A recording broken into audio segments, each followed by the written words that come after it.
감사합니다.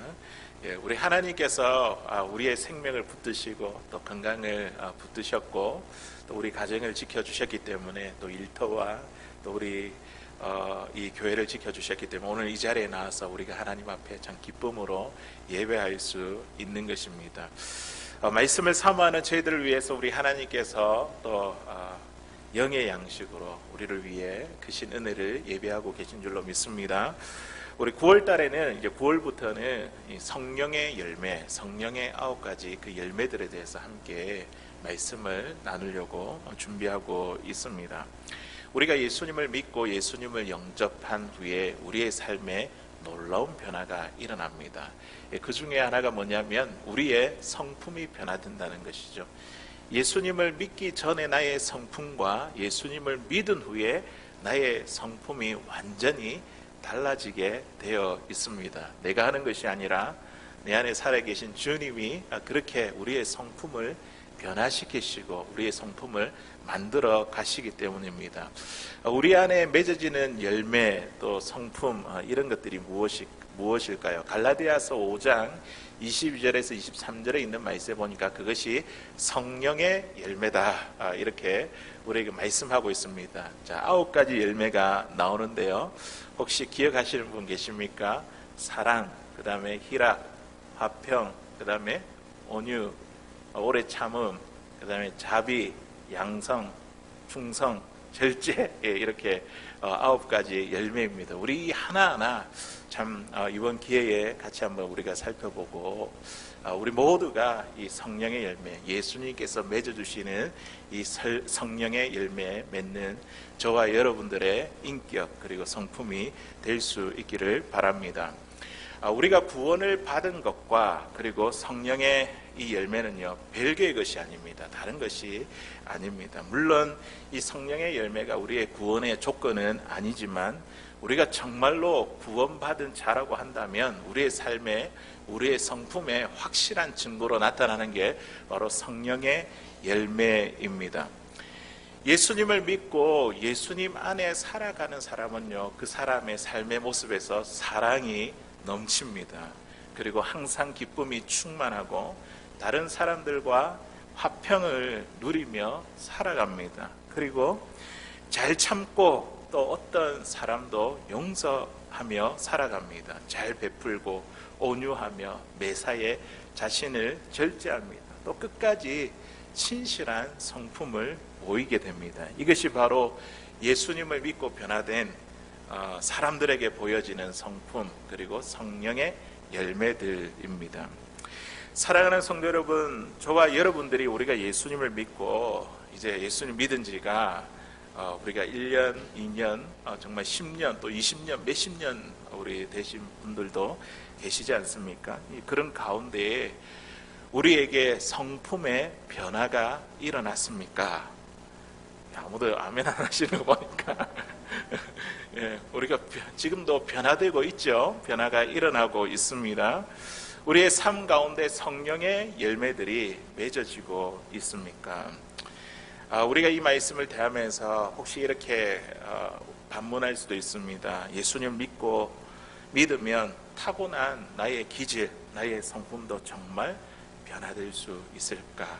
이런 의심을 우리가 갖게 됩니다. 여전히 참 변화되지 못한 내 자아와 성품을 보면서 그런 생각을 할 수 있습니다. 그런데 성경은 분명히 우리에게 뭐라고 말씀하시냐면, 뭐라고 가르치냐면 우리가 변화될 수 있다.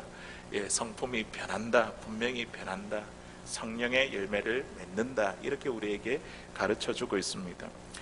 사랑이 없던 사람도 예수님 안에 있으면, 우리가 예수님 안에 머물기만 한다면 우리는요, 다른 사람을 사랑하게 됩니다. 예수님께서 사랑할 수 있도록 우리에게 도움을 주신다는 거죠. 그러므로 성령의 열매는요, 내가 맺는 것이 아니라 누가 맺어주시는 겁니까? 주님께서 맺어주시는 열매입니다. 마치 포도나무가 그 가지가 이 나무에 이렇게 붙어 있어야지 열매를 맺듯이 저와 여러분이 예수 그리스도께 붙어 있고 예수님 안에 있기만 하면 우리가 저절로 맺어지는 열매가 성령의 열매입니다. 성령의 9가지 열매 가운데서 제일 먼저 나온 열매가 뭘까요? 오늘 우리 같이 나누기를 원하는데 제일 먼저 나오는 열매가 뭡니까? 예, 사랑입니다. 사랑. 이 사랑은 모든 다른 열매의 참 대표라고 말할 수 있습니다. 다른 열매들을 보십시오. 이 모든 열매들이 다 사랑이 포함되어 있습니다.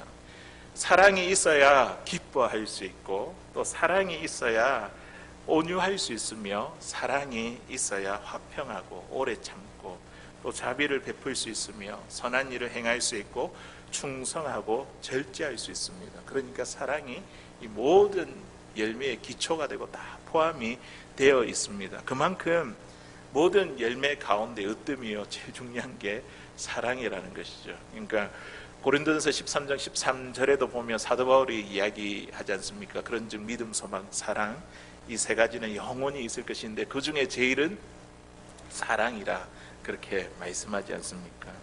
모든 열매 가운데 사랑이 중요하다는 것이죠. 그렇다면 우리가 예수를 믿는 우리의 인격과 성품에 이 사랑의 열매는 어떤 모습으로 우리가 맺어지게 되는 것일까요? 오늘 본문의 누가복음 7장에 나오는 갈릴리 이 한 여인의 행동을 우리가 보면서 사랑의 열매가 우리 가운데 어떻게 맺어지는지 오늘 같이 말씀의 은혜를 함께 나누기를 원합니다. 오늘 말씀에 보시면 예수님은요 시몬이라는 그 바리새인의 집에 초대를 받았습니다. 식사 초대를 받았습니다. 유대인들의 식사 습관을 보면요, 우리는 이제 식탁에 둘러 이 의자에 앉아서 먹지 않습니까? 유대인들은 보면 어떻게 식사를 하냐면 몸을 식탁에 이렇게 기대어서 이렇게 식사를 나누는 것을 보게 됩니다.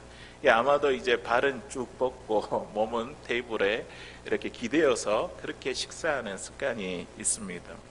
오늘 말씀에 보니까 예수님이 이렇게 식사를 하고 계시는데 한 여인이 예수님이 식사하는 것을 알고 예수님 뒤로 발곁에 서서 지금 보니까 눈물을 흘렸습니다. 눈물을 떨어뜨렸습니다. 그리고 나서 눈물로 적셔진 그 발을요 무엇으로 지금 닦고 있어요?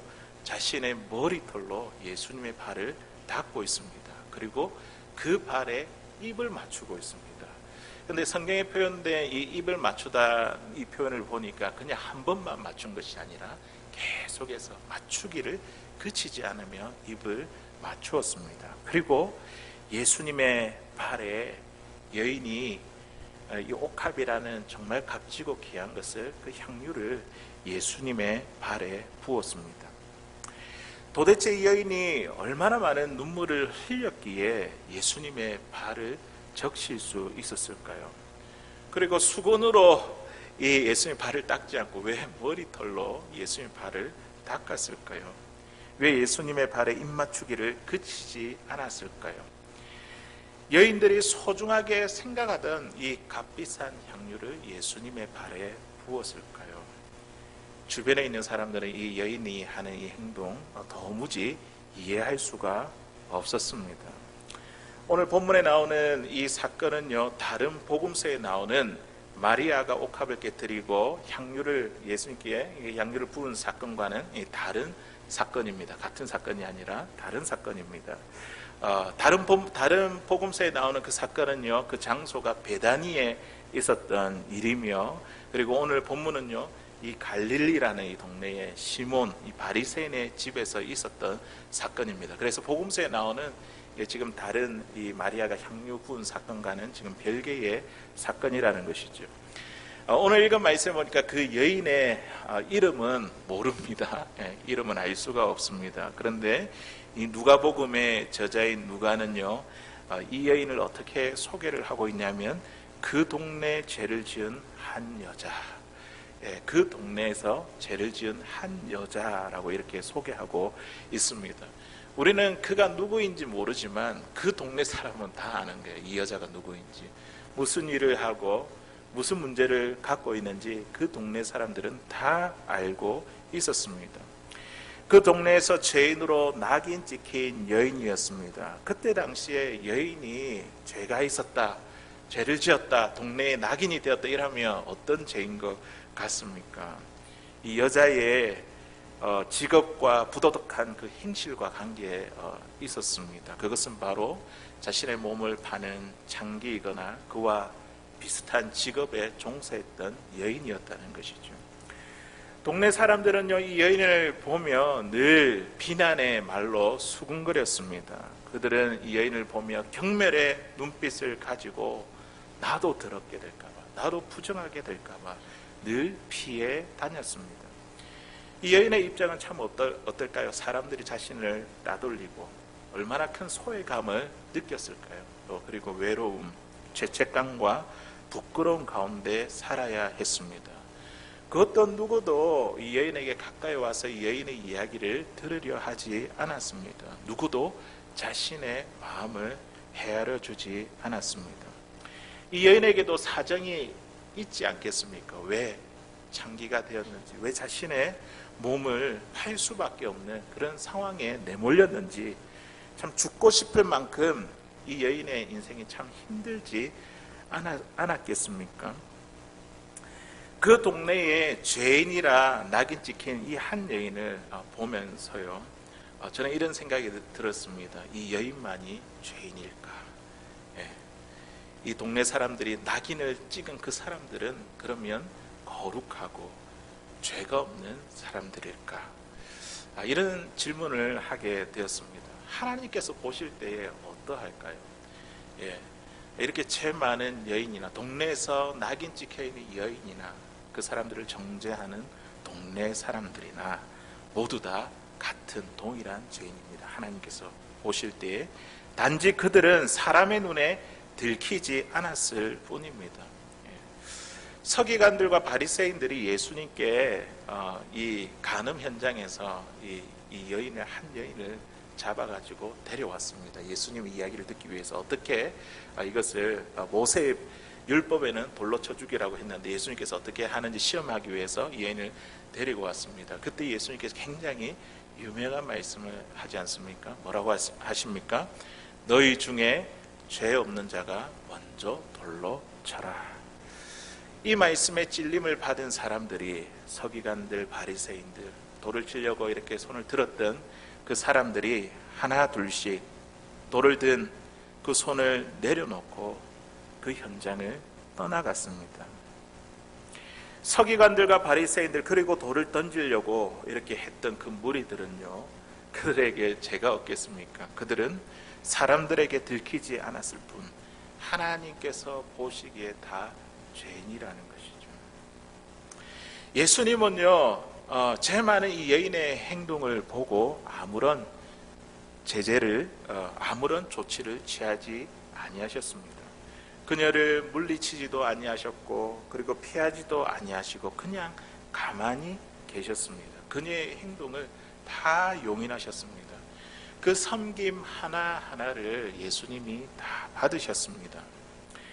여인의 이해할 수 없는 그 행동으로 주변 사람들로부터 예수님이 오해받을 것을 다 아시면서도 예수님께서 가만히 있은 이유가 무엇일까요? 주님께서 그 여인의 행동을 용인하신 이유가 무엇일까요? 그것은 바로 예수님이 이 여인의 마음을 알았다는 거죠. 어떠한 이유로, 어떤 동기로 나에게 이렇게 행하였는지 예수님께서 알았기 때문입니다. 어떠한 마음으로 눈물을 흘리며 발을 적셨는지, 머리털로 그 발을 닦았는지, 그 발에 입을 맞추었는지, 값비싼 그 향유를 부었는지 우리 예수님은요, 이 여인의 마음을 다 알고 계셨기 때문입니다. 여인으로서 참 자존심도 있지 않습니까? 남자들이 있는 그곳에서 이렇게 자기가 한 그 행동 보면 얼마나 부끄럽고 수치스럽겠습니까? 그럼에도 불구하고 이렇게 행한 이 여인의 행동, 그 마음의 동기를 우리 주님은 다 알고 계셨습니다. 우리 주님은 어떠한 분이시냐면 오늘 이 예배 자리에 앉아있는 우리의 마음을 다 알고 계시는 분이십니다. 우리의 마음의 중심을 보고 계십니다.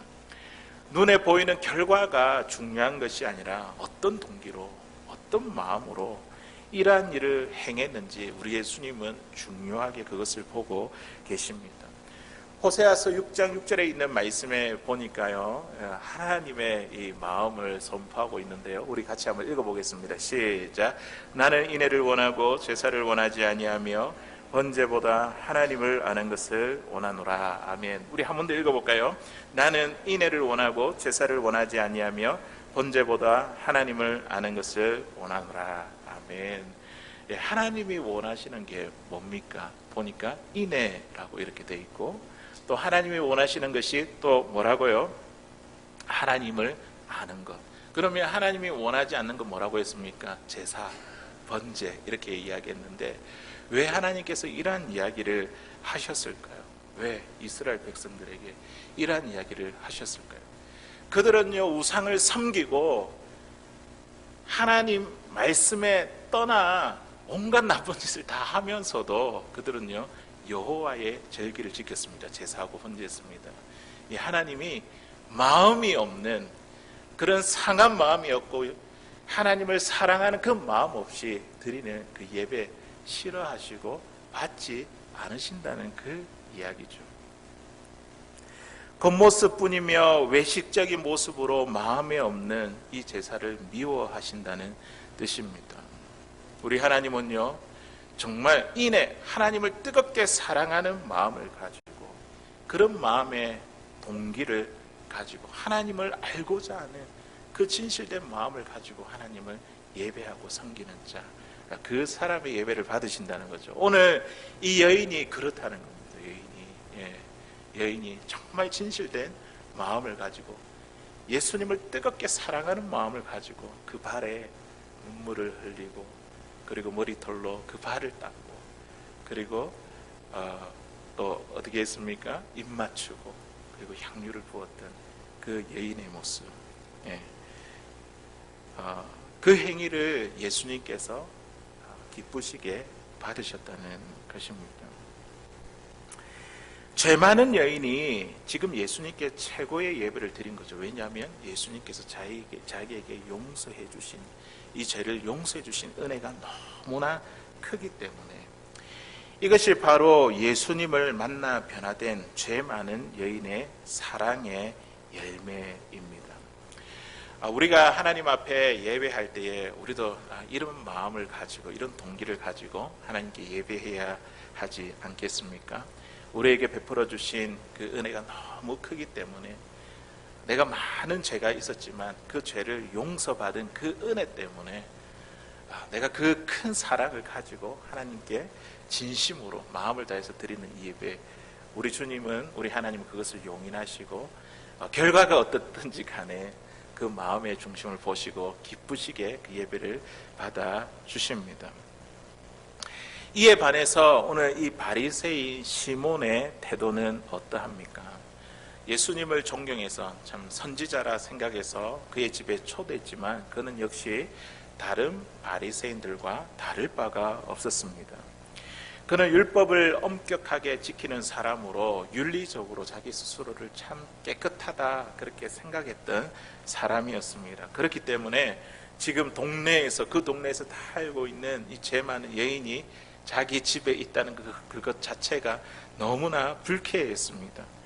이 여인 때문에 자기가 더러워지는 같이 느꼈습니다. 그리고 이 여인의 행동을 용인한 예수님께 매우 크게 실망하게 되었습니다. 우리 39절에 있는 말씀, 오늘 본문의 39절에 있는 말씀인데요, 우리 같이 읽어보겠습니다. 이 사람이 만일, 우리 39절입니다. 시작. 이 사람이 만일 선지자라면 자기를 만지는 이 여자가 누구이며 어떠한 자 곧 죄인인 줄 알았으리라 하거늘. 이 시몬의 마음에 이랬다는 것이죠. 예수님을 선지자로 생각해서 식사 자리에 초대했는데 나도 알고 동네 사람들도 다 아는 이 죄인을 모르고 용인하시다니, 이 시몬은요 예수님께 크게 실망했습니다. 시몬과 같은 이 바리새인들은 어떤 사람입니까? 그때 당시에 이 바리새인들은요, 모세의 율법을 굉장히 엄격하게 이렇게 문자적으로 지키는 사람들입니다. 그래서 이 율법을 지켜서 자기 스스로를 윤리적으로 다른 사람과 달라, 저 죄인과 달라 이렇게 구별하며 깨끗한 사람이라 그렇게 생각을 했습니다. 성경에 보면 이 바리새인의 기도의 내용을 보면요, 바리새인이 어떠한 사람인지 우리가 짐작할 수 있습니다. 누가복음 18장 11절에서 12절까지 있는 우리 말씀 우리 같이 한번 보도록 하겠습니다. 시작. 바리새인은 서서 따로 기도하여 이르되 하나님이여 나는 다른 사람들 곧 토색, 불의, 간음을 하는 자들과 같지 아니하고 이 세리와도 같지 아니함을 감사하나이다. 나는 일회에 2번씩 금식하고 또 소득의 11조를 드리나이다 하고. 아멘. 지금 바리새인의 드리는 기도가 어떠합니까? 다른 사람과 비교하고 있죠. 내가 저 죄인과 같지 아니함을 하나님께 감사합니다. 이게 어떻게 감사의 제목이 될 수 있습니까? 그리고 자신의 그 종교 행위에 대해서 굉장히 크게 생각을 했습니다. 일주일에 2번씩 금식하고 또 11조를 드리는 그것을 의롭고 자랑스럽게 생각했습니다. 하지만 이 바리새인 시몬의 모습 속에서 우리가 무엇을 찾아볼 수 없습니까? 오늘 말씀에서 함께 이야기하는 사랑의 열매, 이 사랑의 모습을 찾아볼 수가 없습니다. 호세아의 외침처럼 나는 인애를 원하고 제사를 원하지 않는다. 번제보다 하나님을 아는 것을 원하노라. 예, 그 말씀이 오늘 우리 가운데 이 외치는 이 호세아의 울림이 들립니다. 하나님의 말씀을 엄격하게 지킨다는 이 사람들에게, 이들에게 사랑의 열매를 볼 수가 없습니다. 사랑의 본체이신 예수님과 함께 있잖아요. 그런데 그 예수님을 알지 못하게, 가까이 곁에 두고도 그 예수님을 제대로 알지 못하니까 어찌 보면 사랑의 열매가 없는 것이 당연한지 모릅니다. 사랑하는 성도 여러분, 사랑이란 무엇일까요? 사랑. 예, 사랑. 이 사랑은요, 다른 사람의 죄와 허물, 아픔, 상처, 이 모든 것을 덮어주는 게 사랑이죠. 그렇죠? 여인의 그 아픔, 그 허물이 있다 할지라도 덮어주고 용서하고 용납하는 이게 사랑이죠.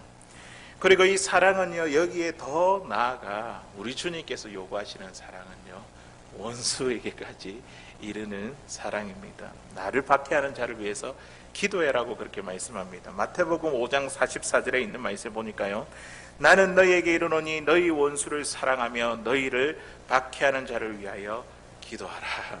아멘.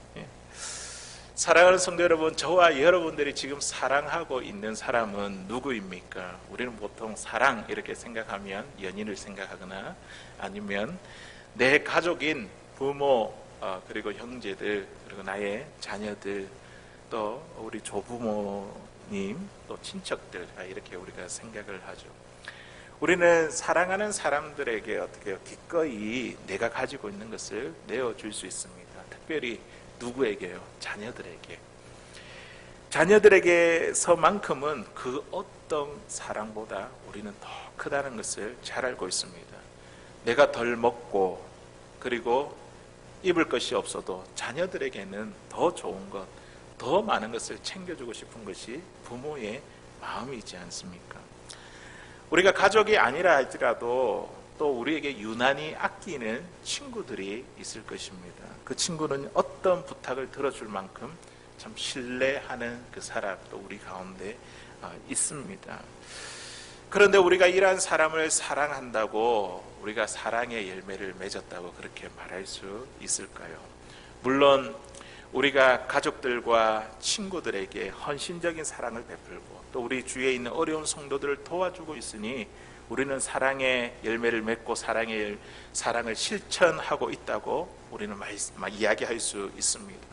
그런데 오늘 말씀 가운데 예수님께서 말씀하시는 이 사랑은요, 사랑의 열매는요, 세상이 말하는 이 사랑과는 차원이 다릅니다. 성령의 열매로서 우리에게 요구하는 사랑은요, 원수까지, 참 미워하고 우리가 참 도무지 참 생각을 해도 가슴이 답답하게 떠오른 사람조차도 사랑하는 그 사랑, 그것이 바로 성령의 열매에서 이야기하고 있는 사랑의 열매입니다.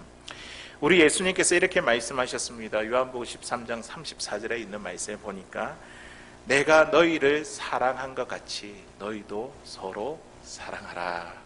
제자들에게 이렇게 말씀하셨죠. 내가 너희를 사랑한 것 같이, 제자들을 사랑한 것 같이 너희도 제자들끼리 서로 사랑해라는 것이죠.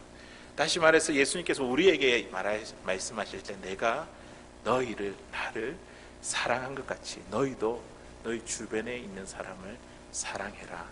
그런데요, 여기에 우리가 좀 더 깊게 생각해 보면 예수님이 이 제자들을 어떻게 사랑하셨습니까? 예수님이 저와 여러분들을 어떻게 사랑하셨습니까? 그의 생명을 십자가에 내어주기까지 저와 여러분들을 사랑해 주셨습니다. 예수님과 저와의 관계는 본래 어떤 관계였습니까? 죄로 인하여 주님과 원수되었던 관계였습니다. 주님과 우리가 원수되었던, 죄 때문에 주님과 우리와 원수되었던 관계인데, 우리 주님께서 원수된 우리를 위해서 어떻게 해요? 십자가에 못 박혀 우리를 위해서 피 흘려 죽으셨습니다. 내가 너희를 사랑한 것 같이 너희도 사랑하라. 내가 원수를 사랑했는데 너희도 원수를 사랑해라. 이런 말씀이죠. 바로 이 사랑의 열매는 원수까지 사랑하는 것이 주님께서 말씀하시는 사랑의 기준이며 또 성령의 열매이며 사랑의 열매입니다. 우리가 정말 원수를 사랑하며 우리를 박해하는 자들 위해서 우리가 기도할 수 있습니까? 나에게 깊은 상처를 준 사람, 나에게 경제적으로 큰 손실을 준 사람, 내가 뭔가를 하려고 할 때 나의 앞길을 막는 사람, 이유 없이 그냥 그 사람이 싫은 사람, 내가 관심조차도 갖기 싫은 사람, 과거에 내게 아픔을 주었던 사람, 그 사람을 우리가 어떻게 용서하고 사랑할 수 있습니까? 오늘 원수를 사랑해라는 이 주님의 말씀은요, 참 마음에 걸리고 부담스러운 일입니다. 남미에서 사역하시는 한 선교사님의 이야기입니다. 이 선교사님이 하루는 선교센터에 현지에 있는 경찰들이 막 들이닥쳤습니다. 예배당 건축을 위해 그동안 목재 창고에 목재들을 쭉 이렇게 모아 놓았는데 그 경찰들이 와서 다짜고짜 이게 불법이라는 것이죠. 그러면서 협박하기 시작했습니다. 물론 이 선교사님은 이 목재들을 합법적으로 다 구매한 것이었습니다. 그곳에 있던 현지 사역자들까지 다 나서서 이 선교사님은 고아와 가부와 이 도시에 있는 가난한 사람들을 돕기 위해 이렇게 목재를 모으고 지금 예배당 건축한다고 사역을 설명했지만 이 경찰들은요, 선교사님을 감옥에 집어넣겠다며 막무가내였습니다. 오랜 협박 끝에 경찰들이 드러낸 본심이 무엇일까요? 목재를 드렸을 때의 관행상 이 목재에 대한 값의 반을 이 경찰에게 내어놓아라는 것이었습니다. 그 돈을 계산을 해보니까 수만 달러에 달하는 그 돈이었는데 그 돈을 요구하자 선교사님은 차라리 내가 감옥에 가겠다고 그렇게 뜻을 굽히지 않았습니다. 현지 사역자들이 이 경찰들과 이렇게 조정을 하면서 그러면 만불로 이렇게 하자고 조정을 했지만 그래도 선교사님은 뜻을 굽히지 않았습니다. 이제 결국에는 그 만불이 3,000불까지 이렇게 떨어져서 그렇게 조정을 해서 이제는 주고 없던 일로 하자고 그렇게 다 합의를 보고 결정을 해서 돈을 어렵게 마련해서 경찰서장에게 전화를 했는데 그 전화의 통화 연결음이 복음성가였습니다. 이 선교사님이 너무 깜짝 놀랐습니다.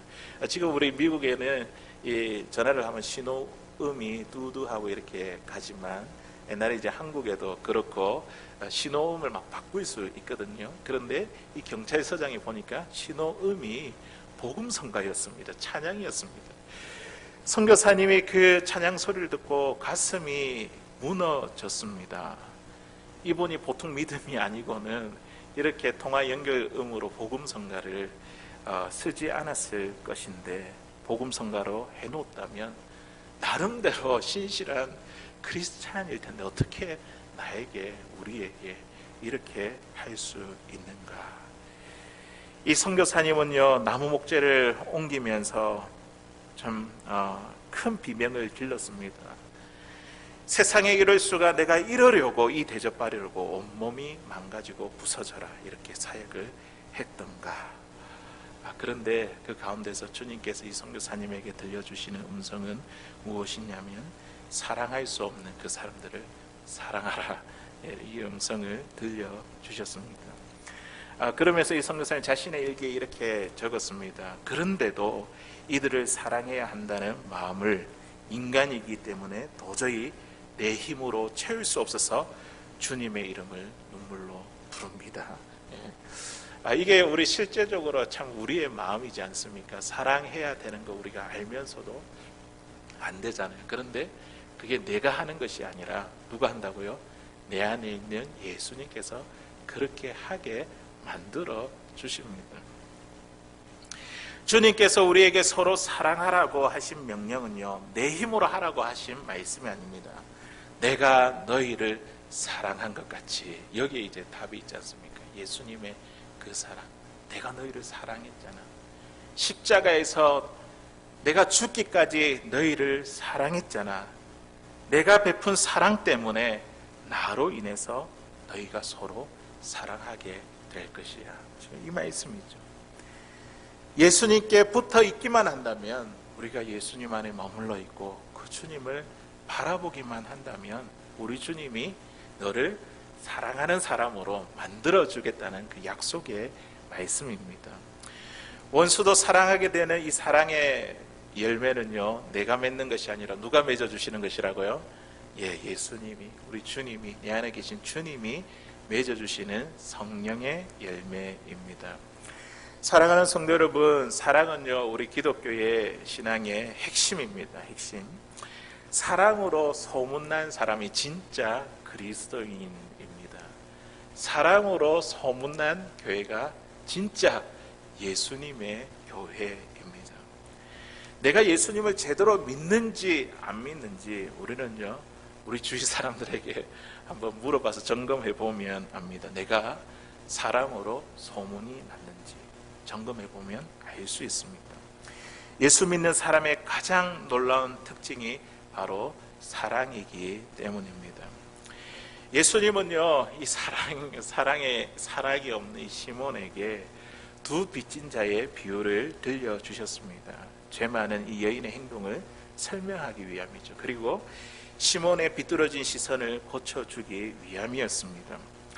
말씀해 보니까 빚진 자가 두 사람이 있었는데, 한 사람은 얼마나 빚졌습니까? 500데나리온을 빚지고 또 한 사람은 50데나리온을 빚졌습니다. 그때 당시에 이 데나리온은 이 돈의 화폐의 가치인데, 한 데나리온은 남자가 하루를 일하고 나서 받을 수 있는 그 품삯의 금액 정도를 말합니다.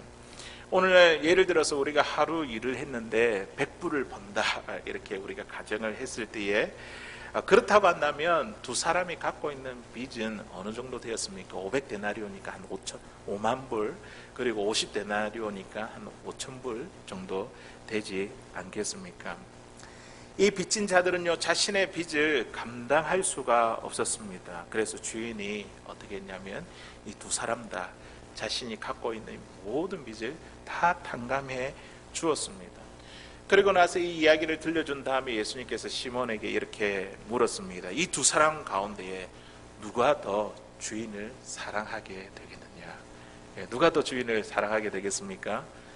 많은 빚을 탕감받은 사람이 주인을 더 사랑하게 되겠죠. 그 500데나리온 빚진 자가 누구냐면 바로 이 여인이라는 겁니다. 그에게 많은 죄가 사함을 받았기 때문에 나에 대해서 사랑하는 마음이 크다는 것을 말씀하셨습니다. 많은 죄를 용서해 주신 주님의 은혜와 감격 때문에 이 여인이요, 주님에 대한 사랑이 다른 사람보다 더 컸다는 것이죠. 그래서 많은 눈물을 흘리며 예수님의 발에 이 눈물로 발을 적셨던 것이고, 그리고 머리털로 그 발을 닦았던 것입니다. 그리고 그의 발에 그치지 않게 입술로 그의 발에 입맞추었던 것입니다. 그리고 자기가 가장 아끼고 값진 이 향유를 예수님의 발에 부었던 것입니다. 오늘 우리가 읽었던 본문 우리 7장 47절에 우리 오늘 말씀의 핵심이라고 할 수 있는 말씀인데요. 우리 같이 읽어보겠습니다. 시작. 이러므로 내가 내게 말하노니 그의 많은 죄가 사여졌도다. 이는 그의 사랑함이 많음이라. 사함을 받은 일이 적은 자는 적게 사랑하느니라. 아멘. 이는 그의 사랑함이 많으니라. 왜 이 여인에게 사랑함이 많았을까요? 왜냐하면 그는 많은 죄를 예수님으로부터 사함을 받았다, 탕감을 받았다는 이 확신과 믿음이 있었기 때문에 예수님을 사랑하는 그 마음이 컸다는 것입니다. 시몬을 보십시오. 바리새이 시몬은요, 그는 예수님께 발 씻을 물도 갖다 드리지 않았습니다. 손님이, 귀한 손님 오시는데 예수님께 입 맞추지도 않았습니다. 예수님의 머리에 기름도 붓지 않았습니다.